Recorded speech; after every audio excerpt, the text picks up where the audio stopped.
Hey there, fellas. While I was on my way to our facility, a certain thought occurred to me. Call it stupid if you want. Anyway, here's my idea.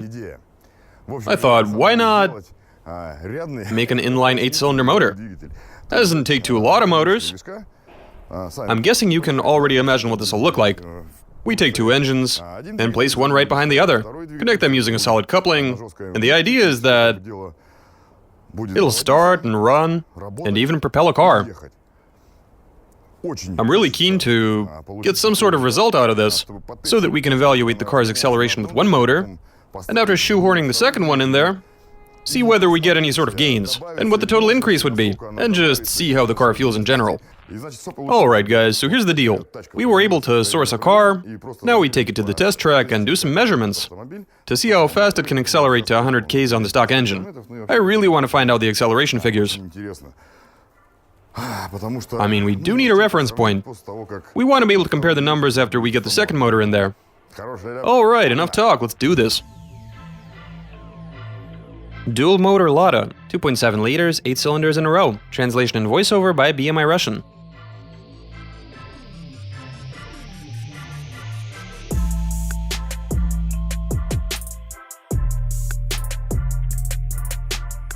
In order to record some numbers, so that we know for sure if we were actually able to make this thing go faster, we're gonna head out and measure the acceleration. See how fast this car gains speed. For starters, we'll try to get it up to 60 k's. I mean, getting a lot up to 100 wouldn't be particularly safe, and it probably wouldn't be a lot of fun either.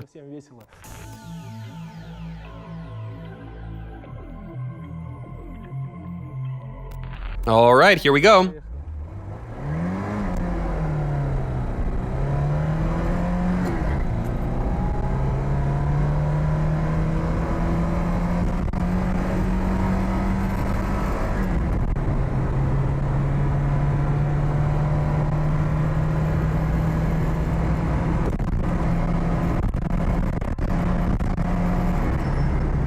And there you have it. We were able to safely get it up to 100. This car is still in pretty decent shape. It took 7 seconds to get to 60 kilometers and 21 seconds to reach 100. For a LADA made in 1980-something, that's not a bad result.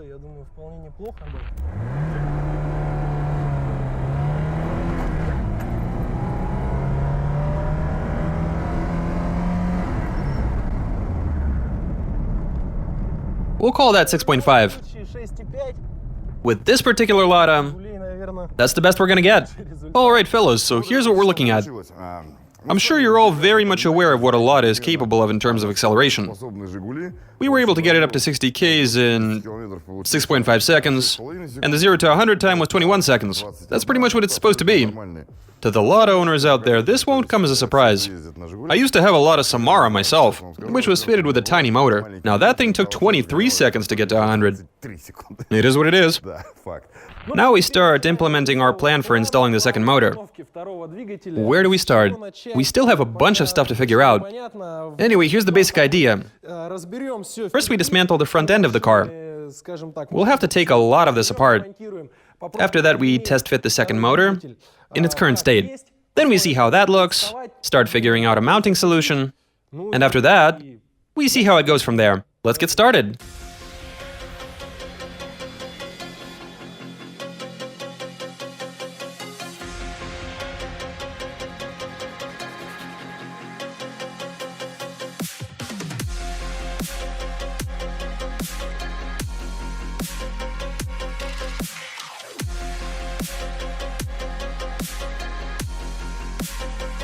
Club lights, come on.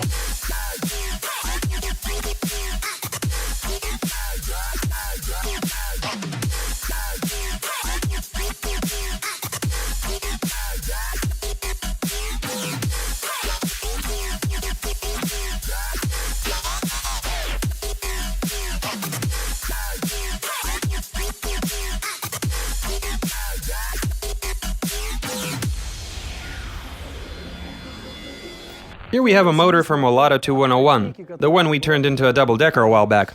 The motor is fully functional, and soon we'll be installing it into this car. First we have to remove the gearbox, and after that we see how keen it is to dock with that unit. This will help us figure out how to join them together. Let's do this!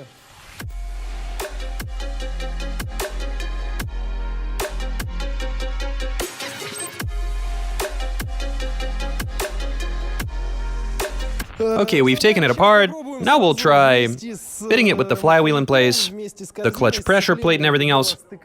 We'll at least put them together and see exactly how far the engine is sticking out, and see what else is in our way.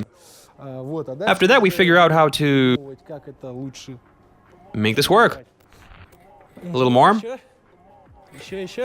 A bit lower. Careful. A bit more. Stop. There we go. Something like that, yeah. We already know that we won't need the pressure plate, so that we can easily remove. They don't seem to want to press together. The frame rails aren't getting in the way, so we can make them a bit longer and fabricate some sort of cradle for this motor.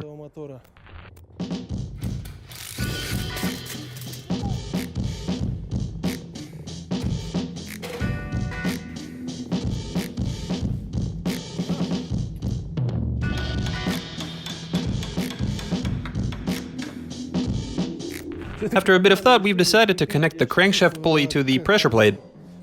We'll remove all the unnecessary bits and reconnect it to the flywheel. After that, we'll at least try to make everything fit. We're going to be welding the pulley to the pressure plate.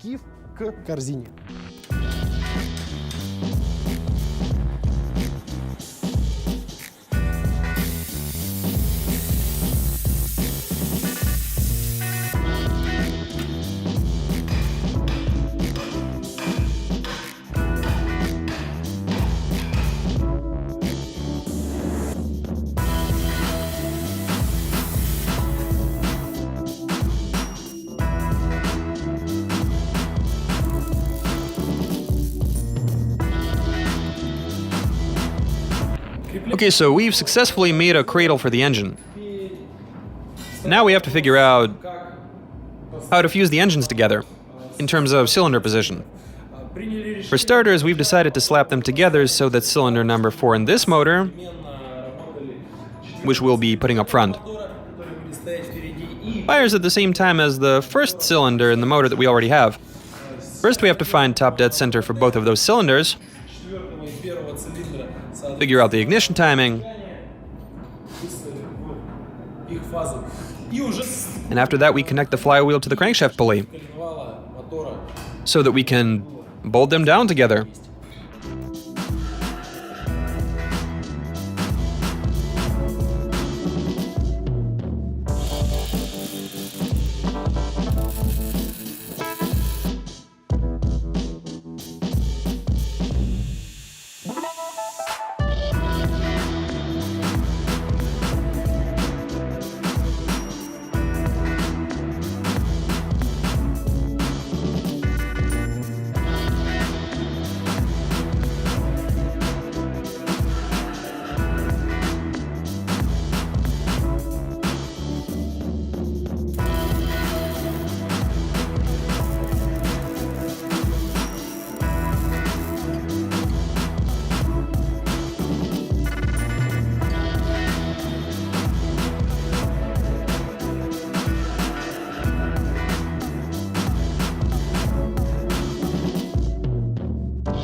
So after a bit of simple, uncomplicated procedures, we were able to get both motors fused together. Make them friends. Yeah, make them friends. Giving us an inline 8 power plant. It's all in there, so we're looking pretty good. We got them connected. We haven't done any tuning yet, but that's okay. Let's fire it up and see what's up. Sure? See how it works. And let me tell you, it works like a charm. It's all good. We have a bit of vibration, but there's no way around that. What's with the camshaft slap? This one needs a valve adjustment.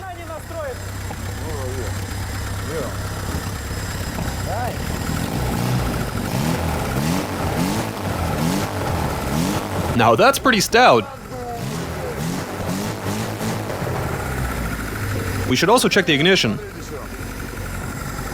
Shut it off, dude. It's frightening even standing next to it. Can you imagine if someone gets tangled on the prop shaft? I'm just joking. Alright, everything is looking pretty good. Now we obviously don't have a cooling system yet, as you can plainly see. We haven't synchronized the carburetors, or fitted any throttle cables. We've kinda just roughed everything out. That was the first fire up. Just to see what's up and get a laugh out of it, which is how we always do it. Anyway, fellas, I think we should wrap this up for the time being. We've spent quite a lot of time to get to this point. To get this done, we had to put in some serious effort. Right, Cyril? He almost got kicked out of his house. His wife called him and asked about his whereabouts. And he's like, I'll be home soon, just got some welding to finish first. She was pretty pissed. True story. Alright, so what else do we have to do here? In the next episode, we'll be doing the cooling system. I guess we install one radiator up front, a T-coupler for the upper and lower hoses. Then we figure out how to get some circulation going. And after that, we make a cable system, or maybe we just extend a cable from the first carburetor to the second one. And we're gonna have to make it all look decent, so that the people don't get too frightened about how it all looks. Are we gonna be installing a hood? I'm guessing we should, for better aerodynamics. And instead of putting a huge radiator up front, why not do a rear mount, so that it doubles as a wing? Get some downforce happening. Just kidding. Alright, so we have to make it all run. After that, we go out for another acceleration test and compare the result to our first run from 0 to 60 Ks. And 100. Yeah, that too. Which was pretty much the point of the entire build. What do you guys think? Will it accelerate any better, or will it just be worse? Let us know in the comments, so that we can have some fun reading them. Что нужно сделать, чтобы стать обладателем этого телефона? В принципе, ничего сложного. Просто вступить к нам в группу и сделать репост данной видеозаписи. Все. И мы, как обычно, в прямом эфире также рандомно выберем победителя. Alright, fellas, time to wrap this one up. Watch our videos, subscribe to our channel, leave some comments and suggestions, give us a thumbs up. Alright, see you later.